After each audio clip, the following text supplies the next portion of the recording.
عامل پیسے نہیں لیتے وہ بھی بڑے فراڈی ہوتے ہیں. وجہ اس کی ہے کہ ان کو ہدیے ودیے اتنے مل جاتے ہیں, ان کو پیسوں کی ضرورت ہی نہیں رہتی. تو ہاں ایک بات یاد رکھو, کچھ بزرگ ایسے ہیں جو اللہ والے بزرگ ہیں, وہ عامل نہیں ہیں. دیکھو کرامت ایک چیز ہے جس کا یہ ملحد لوگ, ایتھیس لوگ انکار کرتے ہیں, جبکہ اس کا وجود اہل اللہ سے کرامت کے صدور کا وجود قرآن سے حدیث سے ثابت ہے. پچھلی امتوں میں بزرگوں کے ہاتھوں پہ کرامتیں ہوئی ہیں, حالانکہ وہ کوئی موسیٰ علیہ السلام کے امتی تھے, کوئی عیسیٰ علیہ السلام کے امتی تھے, کوئی سلیمان علیہ السلام کے امتی تھے. آپ مجھے بتاؤ سلیمان علیہ السلام کا درجہ بڑا ہے, عیسیٰ موسیٰ علیہ السلام کا درجہ بڑا ہے, یا محمد صلی اللہ علیہ وسلم کا درجہ بڑا ہے؟ جب ان پیغمبروں کی امتیوں میں کرامتیں ہو سکتی ہیں تو محمد صلی اللہ علیہ وسلم کی امت میں کرامت کیوں نہیں ہو سکتی؟ تو کچھ ہمارے اکابر بزرگان دین ایسے گزرے جو عامل نہیں تھے, لیکن ان کی عبادت, ان کا تقوی ایسا تھا کہ اگر کسی کو کچھ بھی انہوں نے دم کر دیا وہ بندہ ٹھیک ہو گیا. کوئی بھی قرآنی آیات لکھ کے دے دی ان کو پرچی پہ, وہ ٹھیک ہو گیا. جیسے مفتی موسیٰ روحانی بازی رحمۃ اللہ علیہ, میں نے جب عاملوں کے خلاف بولنا شروع کیا تو بہت سے لوگوں نے کہا مفتی محمد موسیٰ روحانی بازی جو پنجاب کے بڑے بزرگ تھے وہ بھی تو تعویذ دے دیا کرتے تھے اور بندے ٹھیک ہو جایا کرتے تھے, تو کیا آپ ان کو بھی فراڈی کہہ رہے ہو؟ معاذ اللہ, اللہ میرے منہ میں وہ زبان نہ رکھے کہ میں اتنے بڑے بڑے بزرگوں کی بے ادبیاں گستاخیاں کروں. میں نے اس وقت یہ بیان کیا تھا, مفتی موسیٰ روحانی بازی رحمۃ اللہ علیہ اور میرے شیخ مفتی عبد الرحیم صاحب گواہ ہیں اس کے. بڑے سے بڑے کیس ہوتے تھے, مفتی موسیٰ روحانی بازی رحمۃ اللہ علیہ تعویذ دیتے تھے, جائز تعویذ. اہل حدیث تو ہر تعویذ کو شرک بولتے ہیں, ایسا نہیں ہے. اگر تعویذ کا مضمون شرکیہ نہیں ہے تو کہاں سے شرک؟ ایک تعویذ میں یا اللہ مدد لکھا ہوا ہے تو شرک کہاں سے ہو گیا؟ وہ تو فوراً ٹھیک ہو جاتا تھا ان کا کیس. یہ تو ہمارے جو استاذ ہیں عینی شاہد ہیں. تو میں نے بیان میں یہ بات کہی تھی کہ وہ عامل نہیں تھے, یہ ان کی کرامت تھی, کرامت. تو ان کے بیٹے جامعۃ الرشید میں آئے, انہوں نے بتایا کہ ہمارے والد عامل نہیں تھے اور یہ کوئی علوم نہیں تھے, یہ ان کی کرامت تھی. اللہ نے, نبی کریم صلی اللہ علیہ وسلم نے فرمایا کچھ اللہ کے نیک بندے ایسے ہیں کہ وہ کسی بات پہ قسم اٹھا لیں تو اللہ اس قسم کو پورا کر کے چھوڑتا ہے. تو نیک لوگ کبھی بھی, یہ تو کچھ لوگوں نے ایسا امیج بنایا ہوا ہے کہ بزرگ ہی مارکیٹ سے شارٹ کر دیا, ایسا نہیں ہے. بزرگ قرب قیامت تک موجود رہیں گے. سمجھتے ہو گے نہیں سمجھتے؟ تو کوئی اس لیول کا بزرگ ہو تو اس کے ہاتھ پہ کرامت ظاہر ہو جائے.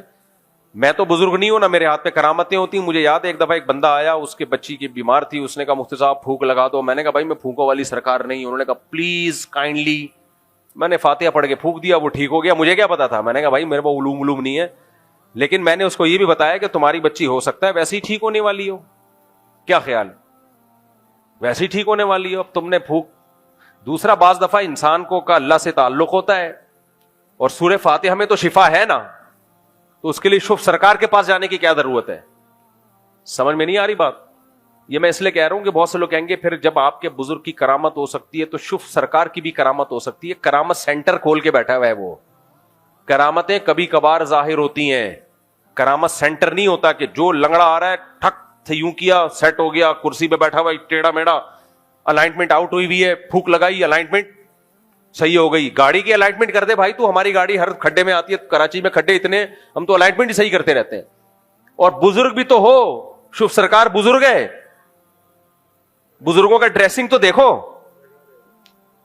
سب سے پہلی علامت بغیر داڑھی کا بزرگ اس کائنات میں پیدا ہی نہیں ہوا ہے. سمجھ رہے ہو؟ پوری داڑھی ہونی چاہیے. نبی کریم صلی اللہ علیہ وسلم کا حکم ہے بخاری مسلم میں, آف اللحا, داڑیاں بڑھاؤ. جو پیغمبر کے حکم کو فالو نہ کرے کھلے عام, وہ بزرگ کہاں سے ہو گیا؟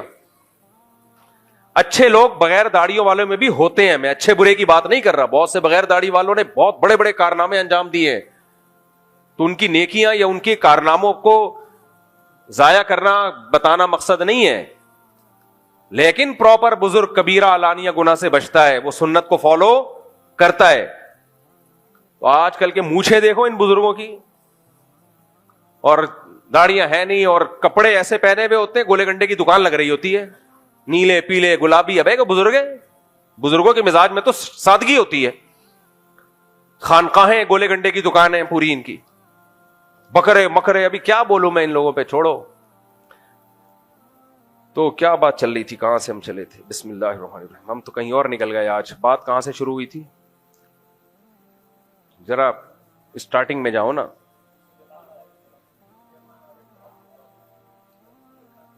ہے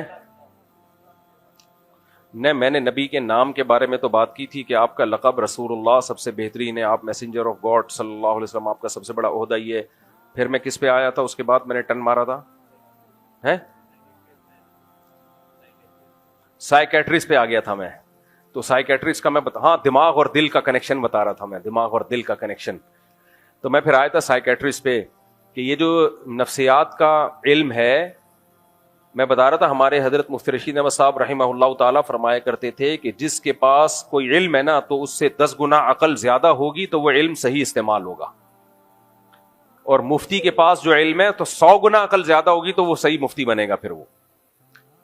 تو میں یہ بتا رہا تھا کچھ شعبے ایسے ہیں جن میں بہت زیادہ عقل کی ضرورت نہیں ہے, جیسے ڈاکٹر ہے علاج کرتا ہے, بہت ذہین ہونا ضروری نہیں ہے, یا کوئی میکینیکل انجینئر ہے یا سول انجینئر ہے, یا ویسے ہی جو الیکٹرک انجینئر ہوتے ہیں مختلف شعبوں کے, جو سافٹ ویئر انجینئر وغیرہ وغیرہ. ہاں کچھ سافٹ ویئر بنانے والے لوگ ہوتے ہیں, وہ تو پھر ان کی کھوپڑی الگ سے کھوپڑی انسٹال کروانی پڑتی ہے ان کو, بہت کمپیوٹر سائنس میں بہت زیادہ جو ذہین لوگ ہوتے ہیں پھر وہ آگے چلتے ہیں.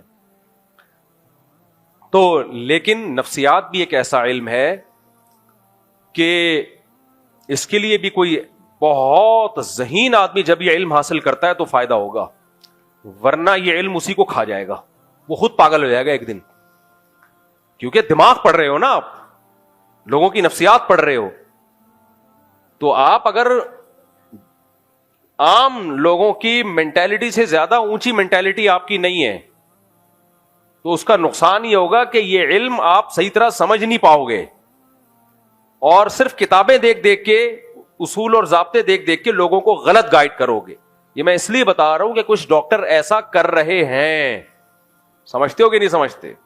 کچھ ڈاکٹر ایسا کر رہے ہیں, ان کے پاس جانے سے لوگوں کو فائدے کے بجائے الٹا نقصان ہو رہا ہے. تو اس لیے اس میں بہت میچور ڈاکٹر کو, بہت جو صحیح سرٹیفائڈ ڈاکٹر ہوتے ہیں, کبھی نفسیات کے ماہر کے پاس جانا تو ان ڈاکٹروں کے پاس جانا چاہیے. خیر, تو میں عرض کر رہا تھا کہ دماغ جو ہے, اب سائنسدان نے کیا کیا, جو ڈاکٹر صاحب تھے انہوں نے اپنی محبوبہ کو دماغ کے اندر تیر گھسا کے بھیج دیا. یہ بات چل رہی تھی دماغ کے اندر. تو کیا کہا جائے گا کہ یہ ڈاکٹر صاحب کیا ہو گئے ہیں؟